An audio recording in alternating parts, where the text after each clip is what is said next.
ini kita ingin membahas masalah toleransi. Kenapa sih kita mengambil topik toleransi ini? Ya karena akhir-akhir ini lagi maraknya berita tentang toleransi dalam umat beragama. Jadi nama saya Stephen Renaldi dan teman saya Glenn Timothy. Dan saya Antonio. Silakan. Akhir-akhir ini kan lagi adanya kasus tentang Cianjur, yang dimana para korbannya mendapatkan bantuan dari gereja, tapi bantuannya ini mereka terima, namun name tag gerejanya ini dilepas oleh mereka, stikernya. Menurut kalian gimana? Wah, menurut saya kurang ajar sih. Itu tidak menghargai organisasi yang memberi bantuan tersebut. Menurutku sih kurang etis aja sih. Soalnya ya memang udah memberikan bantuan tapi kok imbal baliknya malah tidak menghargai seperti itu. Ya menurut saya sih juga sama. Seharusnya mereka memiliki toleransi ya, meskipun mereka tidak suka, namun kan mereka korban. Seharusnya mereka menerima bantuan dari mereka dan ya mentoleransi itu. Sebagai mungkin itu juga bisa menimbulkan perpecahan ya. Iya. Namun ya mungkin dari umat yang memberikan bisa mentoleransi itu dengan ada kejadian. Amin. Terus untuk kalian keharmonisan di Indonesia ini sudah cukup atau belum? Kalau menurut saya sih tidak seperti kasus bencana alam Cianjur barusan dan kejadian-kejadian lainnya, tidak perlu saya sebutkan, kita tahu sendiri ada banyak. Itu jauh dari kata sempurna. Indonesia ini benar-benar sama sekali tidak ada keharmonisan. Keharmonisan yang ada itu cuma topeng ini, menurut saya. Kalau aku sih, kalau diriku aku lingkungan sekitarku yang aku lihat mungkin udah cukup sih, tapi kalau beberapa di luar itu terkadang masih ada beberapa seperti oknum itu masih belum bisa mencapai toleransi. Iya, kalau menurut aku keharmonisan di Indonesia ini belum cukup. Soalnya ya tidak adanya toleransi dalam diri seseorang sehingga keharmonisan tersebut tidak bisa diterapkan. Gitu sih. Memang toleransi itu Kalau menurutku toleransi ya gimana ya, sikap perhatian mungkin. Kalau menurut saya sih toleransi itu kita bisa bersimpati dan berempati terhadap pihak lainnya. Pihak lainnya itu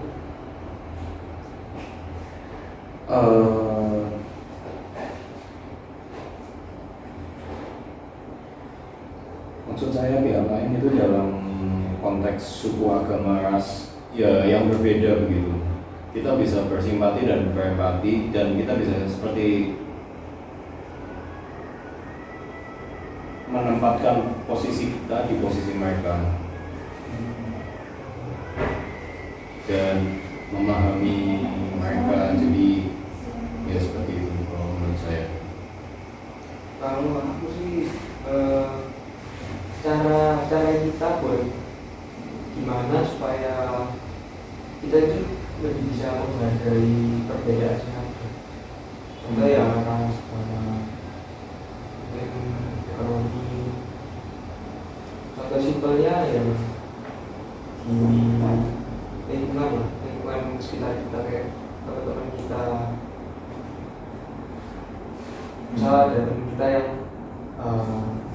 ekonominya di bawah kita, tapi ya kita kita harus misal kita mau pergi sama mereka lah, kita harus bisa menyesuaikan juga gimana kita itu dia juga merasa nyaman gitu. Toleransi di Indonesia sih juga belum mencapai apa ya,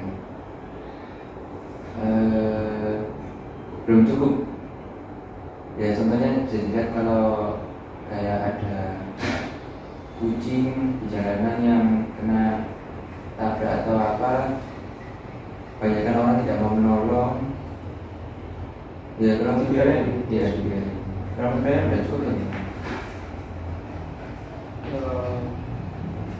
Ya itu tadi sih, kalau di lingkungan sekitarku aku merasa dari teman-teman itu udah cukup sih, mereka udah ngerti apa harus jadi toleransi. Cuma beberapa di lingkungan sekitar itu masih ada yang juga. Gimana kalau kamu Beb? Yang pertama apa ya? Tentang toleransi di Indonesia, apa udah cukup atau belum? Aku belum pertanyaannya. Enggak harmonis. Kalau menurut saya toleransi di Indonesia ini masih sangat kurang. Seperti contohnya yang kapan dari itu di Sulawesi ya? Atau di mana itu yang ada ibu-ibu Chinese, dia itu hanya bilang suara toa masjid kekerasan, tapi warga-warga ya mengadu domba, ya gak mengadu domba sih, tapi menambah-nambahi dan manas-manasin, bilangnya Provokator. ya AI itu dituduh bilang berisik, padahal kalimatnya kan jelas-jelas berbeda, bilang suaranya kekerasan dan berisik. Berisik kan lebih kasar. Jadi itu AI itu dipukuli ya. Oh iya, di main fisik berarti. Iya, main hakim sendiri mereka. Jadi ya menurut saya benar-benar jauh dari kata toleransi. Seperti apa tetangga-tetangga kita atau kayak orang-orang sekitar, suara-suara masjid itu disengaja dikeraskan. Kapan lagi di Jakarta ya ada kasus itu suara masjidnya terlalu keras sampai pernah dikeluarkan aturan batasan volume itu berapa apa gitu satuannya suara. Ya mungkin kalau dapat info itu lebih Iya. cuman udah Sudah. kalau menurutku sih ya kita kan juga hidup di lingkungan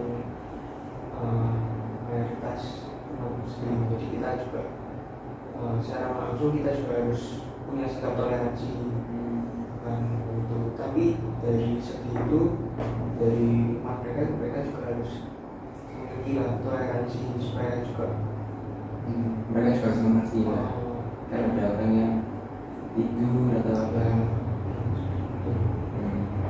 dia harus saling mengerti kan, saling toleransi. iya sih. Di Indonesia sendiri kan ada Bhinneka Tunggal Ika, berbeda-beda tetap satu jua. Tapi semua orang di Indonesia ini pun belum bisa menerapkan Bhinneka Tunggal Ika tersebut. Ya, itu tambahan sih. Mungkin ada.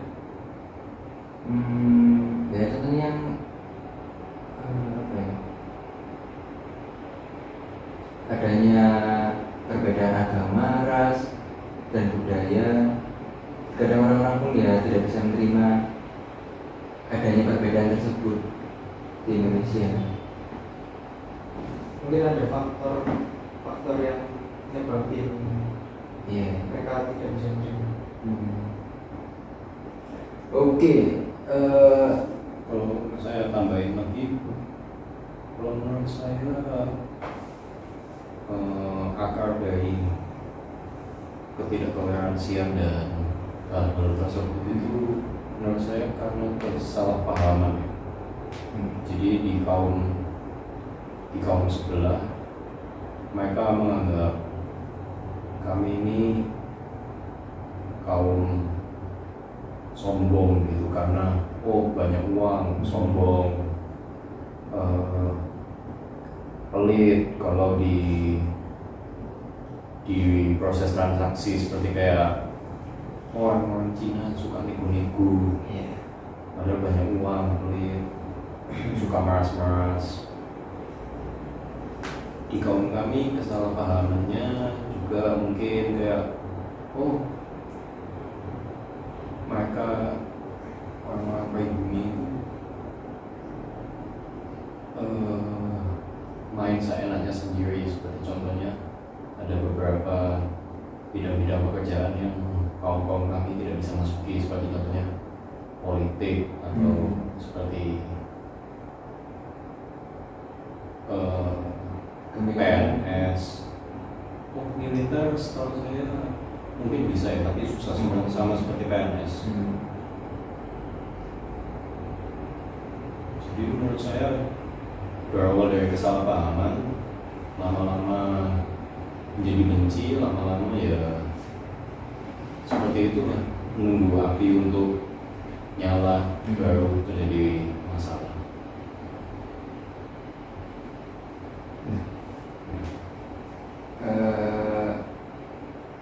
Mau nanya juga, menurut kalian peran generasi muda bagi toleransi itu apa?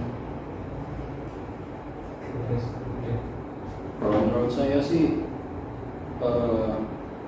generasi yang paling memberi impact di masyarakat dan di zaman sekarang, era globalisasi dan era teknologi yang maju ini, menurut saya generasi yang paling memberi impact itu adalah generasi anak muda. Jadi jika anak muda bisa memberi contoh yang baik, seperti kayak bisa bertoleransi terhadap perbedaan-perbedaan suku, agama, ras, kesenjangan sosial, kesenjangan ekonomi, dan lain-lain, itu mungkin bisa menggerakkan hati kaum-kaum lainnya, seperti kayak kaum tua dan anak-anak kecil. Tapi anak-anak kecil kan biasanya mengikuti lingkungannya dan keluarga. Yang susah ya generasi tua, karena orang kalau sudah tua itu kan susah berubah. Kalau aku juga setuju sih anak muda, soalnya anak muda ini kan lebih optimis dalam memelihara toleransi terhadap sesama dan cenderung punya satu visi dan misi yang sama untuk mengejar mimpi membangun persatuan Indonesia.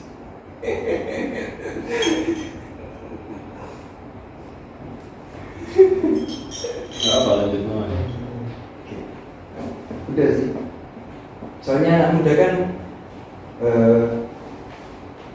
lebih bisa mendengarkan dan menerima perbedaan pendapat. Ya kalau masalah itu ya mungkin nggak semua juga ya. Masalah bisa menerima pendapat orang lain, karena itu bawaan dari masing-masing. Cuman ya anak muda sekarang kan ya udah pinter-pinter lah, ya kayaknya udah tinggi, cara mereka ngomong juga sudah beda, kayak orang-orang yang tanda kutip kalau itu Bandel, kan banget. susah dihubungi sih. Ya sudah Keras kepala. orang-orang zaman dulu lah, orang-orang zaman dulu kan pendidikannya udah beda, dan sekarang tuh Jadi lebih open minded gitu ya. ya lebih minded. Dan sekarang tuh udah era digital kan, orang-orang juga lebih bisa sharing dari kayak teman-teman, oh gini-gini, kamu tuh harus kayak gini. mungkin ya itu aku kasih dia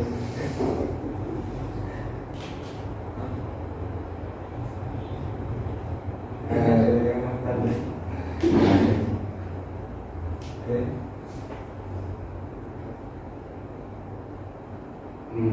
Menurut saya itu saja, tapi sebagai penutup bisa nggak beri harapan kalian masing-masing supaya aja menciptakan keharmonisan dan menimbulkan toleransi di masyarakat ini.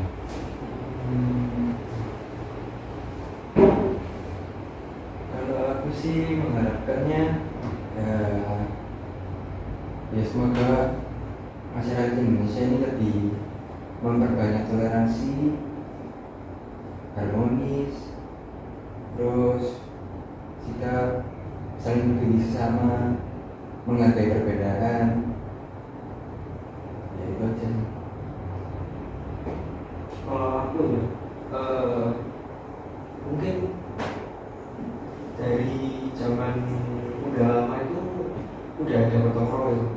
Sekarang ini kalau yang saya lihat itu semakin hilang. Semakin luntur. Ya semakin luntur. Itu juga bisa jadi salah satu cara buat menambahkan sikap toleransi. Karena dengan gotong royong itu ya kita bisa apa ya, Lebih bersatu. ya menyatu lah. Ya, saya setuju dengan omongan Leo. Dengan bergotong royong itu kita bisa mengurangi adanya sifat-sifat individualisis di masyarakat ya. Seperti contohnya tetangga kita kalau kayak individualis dan sombong, disapa nggak mau, dan hari-hari besar tidak mau tidak berkumpul, tidak pernah bersilaturahmi. Tapi kalau dibaiki oleh semua tetangganya, lama-kelamaan kan hatinya luluh ya, dan mungkin bisa merubah hati dan cara pandang orang tersebut ke dunia luar.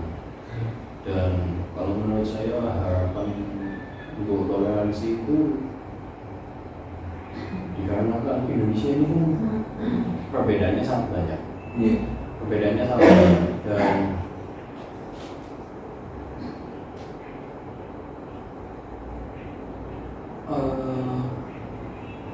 kalau diterapkan toleransi itu bakal sangat membantu Indonesia dalam banyak aspek sih menurut saya. Karena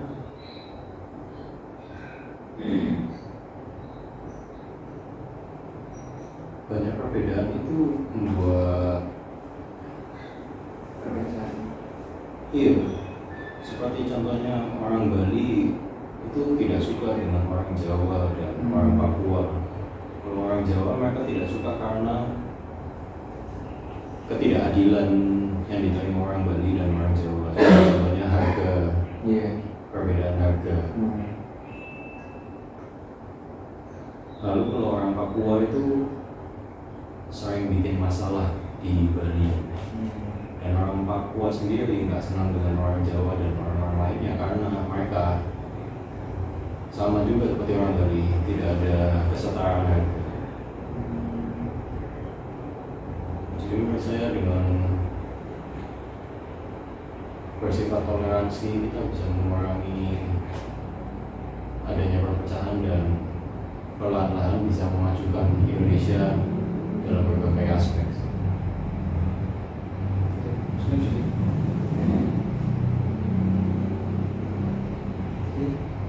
Mungkin ada yang mau menambahkan? Enggak ada sih. Kalau saya sudah cukup sih.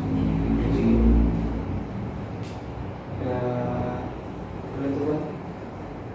Ya, sekian. Terima kasih telah menonton podcast kami. Sampai jumpa. Terima kasih.